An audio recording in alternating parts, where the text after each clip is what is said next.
China stands perilously close to the edge of catastrophe. 5 terrifying calamities now converge to create a perfect storm that threatens the very future China. First, an economic collapse looms as the real estate market craters, foreign capital flees, and businesses shutter across the land. Second, a raging pandemic fills hospitals and clinics to overflowing as COVID variants run rampant, portending a viral resurgence more horrific than the last.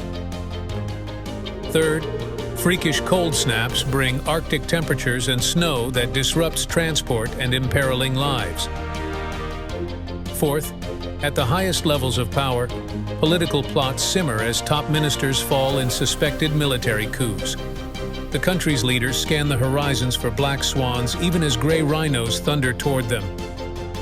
Finally, earthquakes shake and shatter villages, while erupting mudslides bury homes beneath waves of soil and rock. Together, these 5 apocalypses form a storm that may well determine the next chapter of Chinese history.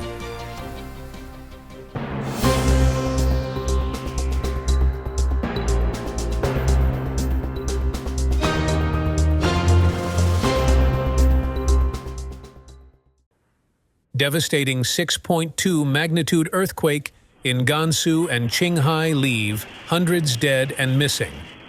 A devastating 6.2 magnitude earthquake struck Xi'an prefecture in Gansu province, also affecting Qinghai province. Following the quake, 2 villages in Zhongchuan Township, Haidong City, Qinghai, were engulfed by mudslides, with waves of thick mud up to 3 meters high rolling into the villages, resulting in numerous houses being destroyed or buried and villagers trapped. The earthquake of 6.2 magnitude occurred in Xi'an County, Xi'an Prefecture, Gansu, at 23:59 on December 18th. The seismic waves reached 419 administrative villages in Minhe, Hualong, and Shunhua counties of Haidong City in neighboring Qinghai province. After the incident, a phenomenon known as sand gushing occurred in Jintian and Kaotan villages of Zhongchuan Township, Minhe County, with many houses surrounded and destroyed by the mud. A reporter from Xi'an Network saw at the site that the mud was about 3 meters deep, almost completely burying the houses hit by the mudslide. Yang Haiping's uncle, Yang Xinfu, mentioned that his daughter-in-law's mother, who lived in nearby Guanting town, was buried by a wall during the earthquake and unfortunately perished. Chinese media reports stated that Jintian village has 1,836 residents across 414 households, with 36 households and 177 villagers' homes destroyed by the mud erupting from the ground. A villager said, "In that instant, the mud came." The earthquake followed by the mudslide devastated the village, and his sister went missing, buried under the mud. On the night of the earthquake, December 18th, Liu Lifei last contacted his sister, but was unable to get through. He later learned from his brother-in-law that his sister, mother, grandmother, and great-grandmother were all buried by the sudden mudslide before they could escape. His brother-in-law managed to escape with their child. Another villager from Liugu Township told Upstream News, "Our area has many casualties and collapsed houses, with neighbors losing contact due to house collapses." Upon waking, he and his wife were hit by falling bricks and concrete, resulting in his wife sustaining a head injury and being taken to the hospital while he was injured in the leg. The earthquake in China's Gansu province has caused nearly 1,000 casualties and destroyed more than 150,000 houses. Such a large scale of casualties has aroused public doubts. Unprecedented cold wave strikes China with record 80 degrees Celsius. Temperature difference: Heilongjiang plummets to minus 48 degrees Celsius. China is currently experiencing a drastic drop in temperatures across various regions, with both the north and south facing the coldest weekend since the onset of winter. The country is witnessing an unprecedented temperature difference of 80 degrees Celsius in a single day, with Heilongjiang province expected to reach a record low of minus 48 degrees Celsius. Meanwhile, China's largest desert has seen rare snowfall, transforming the sandy landscape into a snowy one, causing traffic disruptions in many areas. The southern regions have also abruptly entered winter, with temperatures dropping by about 20 degrees Celsius in some areas. According to official Chinese weather reports, this cold waves has brought significant temperature drops to many areas in China. From December 16th to 18th, the cold wave continued to move south, affecting over 20 provinces nationwide, reaching as far as Hainan. On December 16th, the temperature difference between the highest and lowest temperature stations in China reached 76 degrees Celsius, from minus 44.2 degrees Celsius in Tulihe, Inner Mongolia, to 31.8 degrees Celsius in Baoting, Hainan. However, the Central Meteorological Observatory forecasts that Tangwang County in Heilongjiang could see a record-breaking low of minus 48 degrees Celsius on the 16th, potentially expanding the maximum temperature difference to 80 degrees Celsius. China's largest desert, the Taklamakan Desert, located in the center of the Tarim Basin in Xinjiang, witnessed widespread snowfall on December 14th. The desert, known as the world's second-largest shifting sand desert, is rarely seen under snow. It spans about 1,000 kilometers east to west and 400 kilometers north to south, covering an area of 330,000 square kilometers. With the cold wave persisting, the China Central Meteorological Station issued the first low-temperature yellow warning of the year on December 16th. Over the next week, the lowest temperatures in many areas are expected to be 5 to 7 degrees Celsius lower than the historical average for the same period. Beijing experienced its coldest day of the winter on December 16th, with the highest temperature only reaching minus 7 degrees Celsius and the lowest dropping to minus 16 degrees Celsius. Currently, Beijing is under orange alerts for road icing and continued low temperatures, as well as blue alerts for strong winds and cold waves. From December 16th to 21st, the city's lowest temperatures are expected to stay below minus 14 degrees Celsius, with the highest temperatures hovering around minus 5 degrees Celsius. For the next 2 weeks, the entire day's temperatures in Beijing are expected to remain below freezing. As reported by China Weather Network, the southern parts of Zhejiang, western and northern Fujian, southern Jiangxi, southeastern Hunan, northern Guangdong, northern Guangxi, western and southern Guizhou, and northeastern Yunnan have experienced temperature drops exceeding 20 degrees Celsius. Guiyang witnessed the most significant drop, with temperatures plummeting from over 20 degrees Celsius in the afternoon of the 15th to 2.2 degrees Celsius on the 16th. By December 10th, parts of southern Jilin, central and eastern Liaoning, northern Xinjiang, Ili Valley, eastern Qinghai, Shandong Peninsula, northern part of the western Sichuan Plateau, and other regions will still see light snow. Parts of southern Jiangsu, Shanghai, southern Hunan, southern Jiangxi, Zhejiang, most of Fujian, southwestern Guizhou, southeastern Yunnan, most of South China, and most of Taiwan will experience light rain. It's particularly noteworthy that freezing rain is expected in Guizhou and Hunan, with the most extensive freezing rain forecast from the early hours of the 17th to the early hours of the 18th. New COVID variant JN1 emerges in China, expected to trigger next infection peak. China is facing a continuous escalation in COVID-19 cases, with the recent identification of 7 cases of the novel coronavirus variant JN1 in domestic cases. Experts anticipate that JN1 infections will reach a peak in the coming weeks. On December 15th, China's Center for Disease Control and Prevention released a Q&A on the JN1 variant, stating that since the first detection of the local JN1 variant in November, a total of 7 cases have been identified as of December 10th.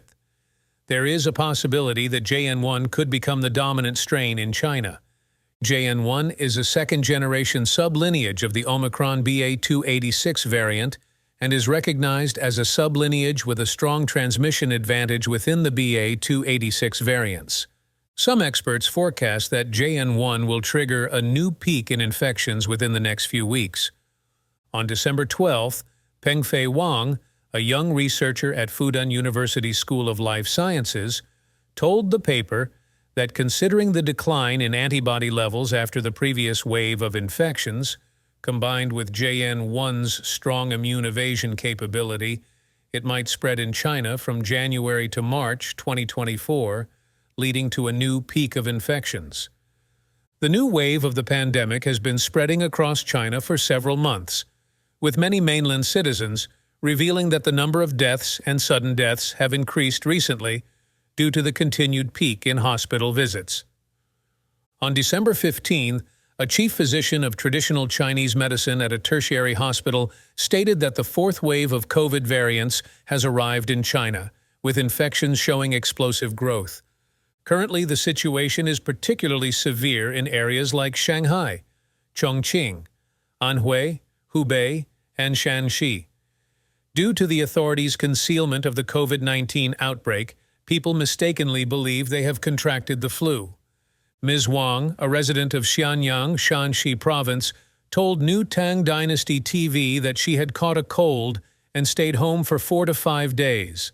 A neighbor informed her that, recently in our area, the hallways and corridors of major hospitals are filled with patients. A netizen from Badong County, Enshi, Hubei, disclosed that several elderly people had been buried locally recently. This year in our area, there have been quite a few deaths from cerebral infarction among the elderly. In this period, dozens have died. We usually go to the mountains for burial since we don't have crematoriums. Last year, there were the most deaths, at least 400 to 500 in our county. This year, it's been around 200. A doctor who has worked as a nursing assistant in several hospitals in Shanghai expressed concern that the current epidemic might lead to a new wave of deaths. He stated, "Now, COVID-19 is very covert and spreads rapidly, with many medical staff infected. Just like last winter and this spring, it's bound to erupt in turns again, and a large number of elderly people will die." Predictions for 2024. Economic collapse and CCP's fall amid gray rhino and black swan events. Under the rule of the Chinese Communist Party, China plunged into a massive economic and social crisis in 2023, leading many analysts to focus on the potential gray rhino and black swan events that might occur in China in 2024. In 2023, China's real estate market crashed, the stock market plummeted, and a massive exodus of foreign capital led to widespread business closures. Analysts believe that the Chinese economy will become a gray rhino in the coming year. Xi'an, a professor at the University of South Carolina Aiken School of Business, commented, "The Chinese economy is already in decline and is likely to continue to deteriorate next year. So, the Chinese economy can be seen as a gray rhino for next year. It will continue to worsen, and its impact will be significant." Currently, China is experiencing a widespread outbreak of COVID-19, with the rapid spread of the new coronavirus variant, JN1. There are concerns about an even larger epidemic in the future. Xi'an said, "The epidemic has already started to emerge in various places, filling up clinics and hospitals, and the death toll is beginning to rise. This plague is targeting the Communist Party. The evil deed of covering up the last epidemic has not yet been settled, and now it seems to continue to clear out the CCP. So this is probably another gray rhino event." China's economy is on the brink of collapse, and the epidemic situation is fraught with dangers. However, some observers believe that these are not enough to be the black swan events of 2024. Last year, the 3-year dynamic zero-COVID policy led to the White Paper Revolution, with Chinese people finally voicing their demand for the CCP and Xi Jinping to step down. However, experts believe that mere civilian efforts are not enough to change China. Chong Yifeng, associate professor at the University of Technology, Sydney, stated, "What we might observe is a resonance, a simultaneous occurrence of civilian rebellion, military mutiny, and political coup, creating a situation that could topple Xi Jinping's regime." In 2023, there were signs of military coups and political plots in China, but they were ultimately suppressed by the CCP's leadership, which conducted a comprehensive purge of the rocket force and replaced newly promoted Foreign Minister Qin Gang and Defense Minister Li Shangfu, both reportedly involved in military leaks or mutinies. Feng Chongyi added, "The key issue is that if there's no change in the highest level of power, that is, if Xi Jinping doesn't die, then the change in regime won't happen. Analysts suggest that although Xi Jinping currently holds the highest power within the CCP, there's a widespread hope, both among the public and within the CCP, for his early demise. This might be the top black swan event for 2024. Feng Chongyi remarked, "If Xi Jinping dies, then China's change in regime will come, which many people are hoping for. Looking at his physical condition, there are problems, but it's a major secret. He knows his health condition. So, if he knows his time is short, we might see some arrangements for succession in 2024, which are yet to be observed." Public outcry as hundreds of deceased residents in Heilongjiang continue to have updated health records. Recently, an unusual situation arose in Longfeng District, Daking City, Heilongjiang Province, where the health records of hundreds of deceased residents were still being updated, sparking public concern and criticism. On December 17th, Chinese officials disclosed that the health records of residents managed by the Longfeng Town Health Center were exhibiting abnormalities. According to local police household registration information, the health record of a resident who passed away 3 years ago was still being regularly updated at the Community Public Health Service Center. Officials stated that there were over 500 such problematic records, where deceased residents' files were still being created and updated. These records involved 10 health centers and community public health service centers, with over 100 related doctors and staff members. Currently, only 13 individuals have been dealt with in connection to this case. It's alleged that the involved staff used the accounts of former employees to create and update health records of deceased residents in order to receive compensation. For each health record updated, staff could receive up to 4.5 yuan as maintenance and management cost compensation. This incident climbed to the top of the trending searches on December 18th, but netizens are skeptical of the official numbers released by the Chinese government, believing that the true data is being concealed and is much larger. Some comments included, 500 records seem too few, they should investigate further. I don't believe it's just for 4.5 yuan, the big story hasn't come out yet. Dig deeper, and it's all inside jobs. There should be a nationwide investigation to see how many more sets of 500 there are. Others questioned, are they still collecting pensions? Did they receive retirement funds? Is it about scamming medical insurance? The Northeast is particularly chaotic, with lots of fake welfare cases. So many ghost payrolls need to be thoroughly investigated, it can't just end like this. It's crucial to find out the manipulators, beneficiaries, and those who neglected their duties behind this. The punishment is too lenient. Some believe that this is not an isolated case and that it is probably widespread throughout the country. I don't believe this only happens in Heilongjiang. I suggest a nationwide check to see if this is an isolated incident or a common phenomenon. If you find one cockroach in the kitchen, there can't be just one. A nationwide census is recommended. This means that people are dead but still alive in their hands. Earning money off the dead, isn't that shameful? Daring to make money off the dead, what audacity! Money from the dead is easy to earn. They can't fight back. Some even question the population data. Does this mean the current population figures are incorrect? Now you can imagine the population number, counting even the dead. Looks like China's population is less than 1 billion. The actual population might be below 1 billion. In January this year, the Chinese National Bureau of Statistics unusually announced that China's annual birth rate was 956 million, with a birth rate of 6.77% each year.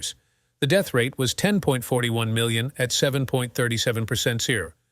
This is the first time since 1961 that China has admitted a population decline. However, due to the Chinese government's habit of falsifying data, these figures are widely questioned. A large amount of data confirms that the population decline reported by the Chinese government does not match the actual death toll caused by the pandemic in the last 3 years. In fact, in July 2022, a data leak from the Shanghai Public Security Bureau database sparked widespread public attention both domestically and internationally. The leaked database showed that the national population was only about 970 million.